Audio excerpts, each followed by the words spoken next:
Hey guys, and welcome back to my channel. So today's video is going to be an update video. So this morning I started my period, and if you've watched some of my previous videos, you will know that on day 1 of my cycle I had to go in to get a sonogram to check on that cyst. The cyst is going away, so that's a good thing. The next thing is my doctor just called me, and she is changing a lot of things for this next cycle. She said we cannot try this cycle because she wants to get everything perfect. She wants to do a test cycle because of my immature follicle last time. That could have ended up in a miscarriage, preterm labor. It just could have had a lot of things wrong. So she wants to do a full-on test cycle to see how my body responds to these new changes before she gives me the, as her words were, green light to go. So she's putting me on a lot of different medications and a lot of different supplements. So I have them listed here on my phone, and I'm going to tell you what they are. I also have a list here that I wrote down some stuff on. So I'm going to go ahead and go over this with you guys so you know what the changes are going to be for my next cycle. So she is taking me off of Clomid because she noticed that I did not respond well to it.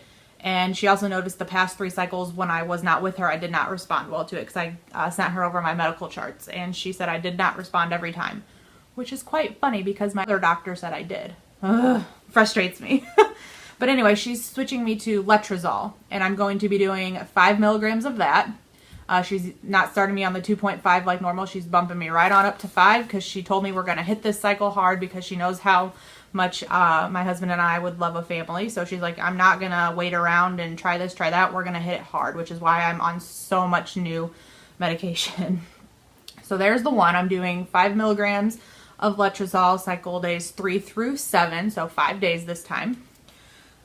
She is also going to put me on baby aspirin to help with the uterine lining, like the thickness of it. So I will take that.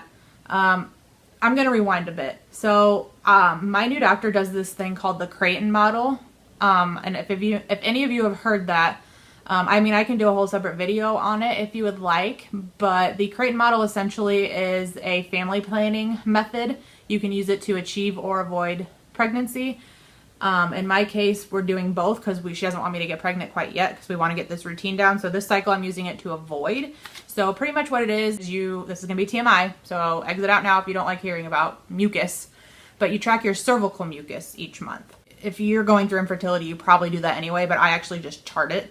So I'm going to be taking the baby aspirin the first day that my mucus cycle starts through until I get my period. So I'm doing Letrozole, baby aspirin. She's putting me on just to forewarn you, I don't know how to pronounce any of these, so I'm going to do my best. But she's also putting me on Myo-Inositol. It's kind of like metformin. So if you have PCOS, you know what metformin is. But it's not as harsh because I took metformin last year and I thought I was dying. So she's putting me on this. It's just like, it comes in a little packet. And you just pour it in your drink and stir it in water, and then that is how you take that. So I'll be doing 1 of those a day. Okay, this is where I have to go to my phone because she sent me to a website. So the next one is, here's where it's going to get tricky. L-Arginine. I'm going to be doing 1,000 milligrams of that. I'm going to take 1 tablet twice per day, so I'm guessing they're 500 milligram tablets. And I'm going to do that cycle day 1 through my ovulation day. They call it peak day. Because today is cycle day 1 and I haven't even ordered this medication yet, she said that that was fine. I'm going to order all the medication tonight and it should come within a week, and she said that that was fine. So that's the first medication. And all of these medications that I'm going to be listing are supplements we discussed for my PCOS and egg quality, and they're going to help build the endometrial lining. So that's the first one. The next one is E400. I'm going to take 1 of these per day. The next one is L-Carnitine, 1,000 milligrams. I'm going to take 1 tablet 3 times per day. I'm going to start that, and I'm going to do that the same days that I take the Letrozole, cycle days 3 through 7. And then I'm going to jump down to 1 pill cycle day 8 through 2 days after I ovulate. I'm going to have to write all of this down because I have so much stuff and I have to take it all on different days. The next one is alpha lipoic acid. I take 1 teaspoon twice per day. The next one is R-alpha lipoic acid. And I will take 1 capsule twice per day. The next one is CoQ10. Oh, that was an easy one to pronounce. 200 milligrams. I will take 1 capsule once per day. So that's all of the ones I have to order. She is also going to be changing the dosage of my thyroid medication. My thyroid levels were going down, which she said was great, but they're increasing at a very slow pace. So she wants to up my dose a little bit so that my thyroid will go down even more. But she said my levels went from a 4.3 to a 3.9 in 6 weeks. So she likes them under 2.5. So she said she's gonna up my dose so that she can get that taken care of. So let me make sure that I'm not missing anything here. Oh, I also have to take vitamin E, 600 units once a day. And I think that that's everything. So that's everything that I'm going to be taking, plus my prenatal that I'm taking, plus my folic acid, and then I'm going to stay on the same dosage, 200 milligrams of progesterone orally.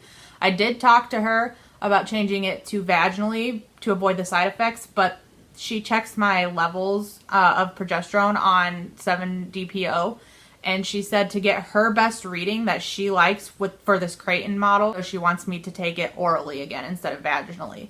She said if I wanted to, I could split it up into 100 milligrams in the morning and 100 milligrams at night. But this stuff, taking it orally, makes me so tired. I'm just going to suffer through the nausea and take it 200 milligrams at night. And honestly, the nausea only lasted like 2 or 3 days. So if I can suffer through that, I should be fine. So I'm sorry if this video seemed a little jumbled and rambly, but I just wanted to get this up there so that you guys could see what this next cycle is going to look like. So I'm incorporating all of that stuff into my cycle, and I'm also going to do the Sono series again so she can monitor me and see if everything is working for me. The main goal is to get me to not ovulate an immature cycle, and she wants my lining to be a heck of a lot thicker because it did not get to the thickness she wanted. So she wants to make sure all of that's happening before we start trying so that we can avoid miscarriage again. I really appreciate that she's doing that because she'd do everything she can to help me so that we don't miscarry again. She did say, you know, I can't guarantee you're not going to, but she wants to make sure she does everything possible to make sure that she's done everything she could. So I really appreciate that. My last doctor didn't do anything. She said, here's some Clomid, take it. I'm excited to see how this cycle works. So hopefully, I was kind of bummed at first that we won't be able to start trying this month again. But again, I would rather not miscarry again. So that is a little update. Let me know in the comments below if any of you have been on any of these supplements because I have not heard of any of them. Really ever. The ones I've heard of are obviously the Letrozole, the baby aspirin, the progesterone, but like all the other stuff I haven't ever heard of. So let me know if you have and if you had any side effects from them or if everything worked out good. So I hope you guys enjoyed this video and I will see you in my next one.